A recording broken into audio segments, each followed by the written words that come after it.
Hospital बनाने जा रहा हूँ। तो उसके बाद धनबाद की बारी होगी। हमारा पेशेंट बंगाल चला जाता है। कि क़यादत में जो आज़ादी मिली है उस पर इनके मन में डिसरेस्पेक्ट है। कांग्रेस के प्रदेश प्रभारी गुलाम अहमद मीर और झारखंड के स्वास्थ्य मंत्री इरफान अंसारी धनबाद पहुंचे, जहां कांग्रेस कार्यकर्ताओं ने परिसदन में उनका भव्य स्वागत किया। दोनों नेता रांची से जामताड़ा में आयोजित एक कार्यक्रम में शामिल होने और पूर्व मंत्री मन्नान मालिक की धर्मपत्नी के निधन पर शोक संवेदना प्रकट करने के लिए धनबाद पहुंचे। रात्रि विश्राम के बाद वे जामताड़ा रवाना होंगे। इस मौके पर गुलाम अहमद मीर ने कांग्रेस कार्यकर्ताओं के जोश की सराहना करते हुए कहा कि अगर यही ऊर्जा चुनाव के दौरान भी दिखती है तो धनबाद में कांग्रेस को जीत हासिल होती है।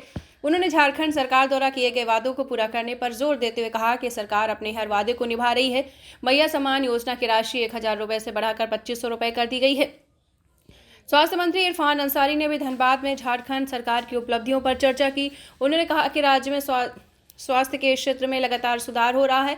रिम्स 2 परियोजना जल्द ही राज्य को मिलेगी और धनबाद के शहीद निर्मल महतो मेडिकल कॉलेज अस्पताल में सुपर स्पेशलिस्ट सेवाओं की शुरुआत पूरी तरीके से जल्द शुरू की जाएगी, जिससे अब गरीब और आम जनता को इलाज के लिए बाहर नहीं जाना पड़ेगा। वहीं स्वास्थ्य मंत्री ने कहा कि अब प्राइवेट अस्पतालों को सख्त निर्देश दिया गया कि इलाज के दौरान यदि किसी मरीज की मौत होती है तो अस्पताल बकाया बिल के लिए शो को रोक नहीं सकते। देखिए, निश्चित तौर पर धनबाद जो है हमारा बॉर्डर है और जब बॉर्डर के आसपास के लोगों को जब सम्मान मिलता है ना तो खुशी झलक जाती है। देखिए, हमारे महोदय आए हैं, अध्यक्ष साहब, कार्यकर्ताओं ने गर्मजोशी से स्वागत किया, हम लोग भी आए यहाँ पर। तो निश्चित तौर पर हमारी सरकार बनी है यहाँ और अस्थायी सरकार। अब समय है कि हम लोगों को एफर्ट देने का। तो ये कह सकते हैं कि जो डिपार्टमेंट मुझे मिला है एक चैलेंजिंग है, उसको बेहतर करना है। और धनबाद में जो शिकायतें पूर्व में मिल रही थी वो अब नहीं मिलेगा। बेहतर करूँगा, अच्छा करूँगा, अच्छा इलाज करूँगा और झारखंड के लोगों को स्वस्थ। सर, चूँकि पेशे से आप डॉक्टर रहे हैं, आपने एसएनएमसीएच का दौरा भी किया, लेकिन सर उसमें कई समस्याएं जो है लगातार आपके दौरे के बाद जो है प्रकाश में आ रही हैं। सर, इसमें थोड़ी सी जो है ना उसमें कई ऐसे परेशानियां हैं जिससे आम आवाम काफ़ी त्रस्त हैं। उसके सुधार के लिए सर क्या कुछ प्रयास होगा? परेशानियां तो जीवन का एक पार्ट है। जाने के बाद तो ऑब्वियस है नेगेटिव चलाएंगे ये लोग, लेकिन ये नहीं देख रहे हैं कितना पॉजिटिव हुआ। अब 1% नेगेटिव तो आप लोग दिखाते हैं, लेकिन 99 जो पॉजिटिव हुआ, आप लोग हमको फ़ोन कर रहे हैं कि सर आपके आने के बाद कम से कम हमारा सुना जा रहा है, हमारा अच्छा इलाज हो रहा है। तो कम से कम ये भी आप लोग चलाइए और मैं लगातार आऊँगा। मैंने कहा कि सुपर स्पेशलिस्ट जो हॉस्पिटल है यहाँ पर मैं चालू करने जा रहा हूँ। लोगों को सौगात दूंगा, यहाँ के लोगों को अच्छा इलाज करूँगा, सारी सुविधाएँ दूंगा मैं। तो आप देख रहे होंगे यहाँ का जो रिम्स हॉस्पिटल जो है पीएमसी जहाँ भी है, अब नाम चेंज हुआ है। लेकिन आपने देखा होगा कि मैं अभी झारखंड वासियों को बहुत बड़ा सौगात दिया हूँ, रिम्स स्टोर रांची। तो वहाँ पे सेटअप दिया हूँ, अच्छा सेटअप दिया हूँ। टोटली न्यूली जो मेडिकेटेड होता है, मेडिसिन होगा, एपिडेस होगा, एकदम हाईली। झारखंड में हमको लगता है कि देश में पहला हॉस्पिटल वो होगा जिसको मैं हाईटेक हॉस्पिटल बनाने जा रहा हूँ। तो उसके बाद धनबाद की बारी होगी। हमारा पेशेंट बंगाल चला जाता है। सरकारी हॉस्पिटल में लोग विश्वास नहीं करते हैं, तो प्राइवेट लोग जो यहाँ पर है, जितना हॉस्पिटल है, क्या हाल आप जान रहे हैं, अच्छी तरह से जान रहे हैं। मैंने कहा कि जो बॉडी गरीब आदमी अगर किसी का परिवार डेथ कर गया, उसका बॉडी आपको स्वतः छोड़ देना है। जो सक्षम है पैसा दे के ले जाए, लेकिन जो सक्षम नहीं है उसका बॉडी आपको हर में छोड़ना होगा। अगर आप हमारे सरकार से टैग्ड हैं, टाइप हैं, हमारे विभाग से एनओसी लिए हैं, तो आपको छोड़ देना होगा। इतना ज़्यादा व्यवसायीकरण नहीं करना चाहिए। स्वास्थ्य में थोड़ा इंसानियत भी होनी चाहिए। इंसानियत के नाते जो लोग डेथ करता है उसको छोड़ देना चाहिए बॉडी। तो मैंने ये निर्देश भी दिया है। तो एक मैसेज गया है, राज्य में अच्छा काम हो रहा है और मैं चाहूँगा कि आप लोग भी हमको सपोर्ट करें, मदद करें। जब कोई काम शुरुआत अच्छा करता है तो अगर आप लोग ईमानदारी से अच्छा सपोर्ट करेंगे तो अच्छा काम जनता के लिए?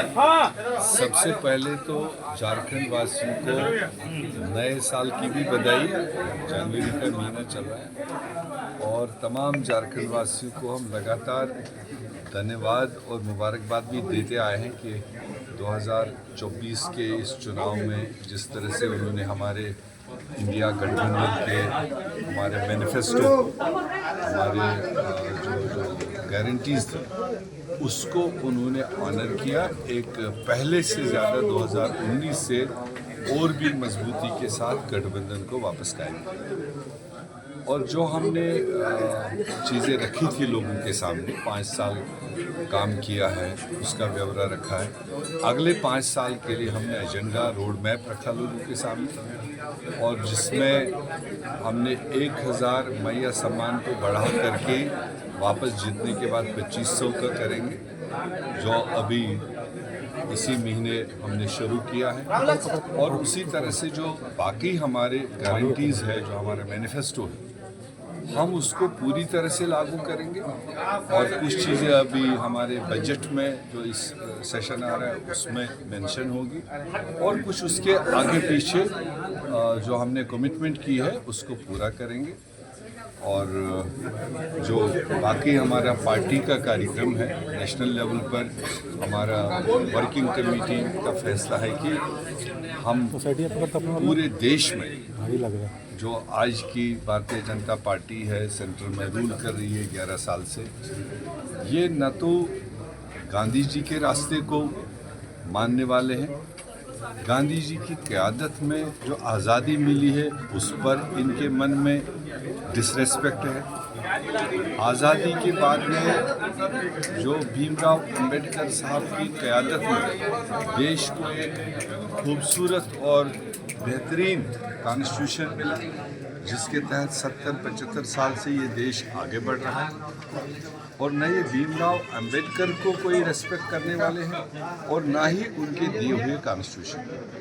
तो इसलिए कांग्रेस पार्टी ने अपनी जिम्मेदारी महसूस करते हुए पूरे देशव्यापी एक प्रोग्राम हमने हाथ में लिया है जनता की अवेयरनेस के लिए कि हम जय महात्मा, जय भीम और जय कॉन्स्टिट्यूशन के इस आह्वान को हम आगे बढ़ाएंगे। उसी सिलसिले में ऑलरेडी झारखंड में पिछले महीने 1.5 महीने से जगह जगह प्रोग्राम हो रहे हैं और कल हमारा देवगढ़ के एक एरिया में उसी में हमारी एक रैली है, उसके लिए हम आज आए हैं। और धनबाद के सारे सिपह सालार जो इन्होंने वालियाना इस्तेकबाल किया और प्यार भरा रिसेप्शन दिया, उसके लिए मैं इनका शुक्रगुजार हूँ। और इतना ज़रूर कहूँगा धनबाद वालों को, जितना ताकत आपने अभी रिसेप्शन में लगाया, इतना अगर लोकसभा असेंबली चुनाव में लगा लिया होता तो शायद इस वक्त शक्ल कुछ और। 4 कोटे से जो मंत्री थे उनको कुछ क्या कुछ दिशा निर्देश दिया जा रहा है? 4 कोटे आप लोग, एक मिनट, जो मंत्री आप लोग के 4 बने हुए हैं उनको क्या, 4 मंत्री जो आपके कोटे से मिले हुए हैं उनको क्या कुछ दिशा निर्देश दिया है? क्योंकि पिछली इससे बेहतर हो सकता है। मंत्री तो सारे हमारे हैं, मुख्यमंत्री हमारा है, सरकार हमारी है, तो आप इसको लिमिट 4 मंत्री तक क्यों करें? आपके कोटे से जो तो जब कोलिशन है, नहीं कोलिशन में कोटा हमारा सब है। जब एक ट्रिपल अलायंस में हम गए हैं, जिस पार्टी के जो उम्मीदवार जीत के आए उसमें आखिरकार एक कैबिनेट बनी हेडेड बाय हेमंत सोरेन जी, 5 साल डिलीवर किया। अगले 5 साल और ज़्यादा बेहतर तरीके से हम लोगों के लिए डिलीवर करने की कोशिश करेंगे। हम भारतीय जनता पार्टी की तरह चुनावी टाइम पर हवाई प्लान लेकर नहीं आते। हम लोगों का दर्द समझते हैं, हम अपने गरीब, अपने बेरोज़गार लोगों का, हमारा छोटा मोटा काम करने वाले लोगों का मुसीबत समझते हैं।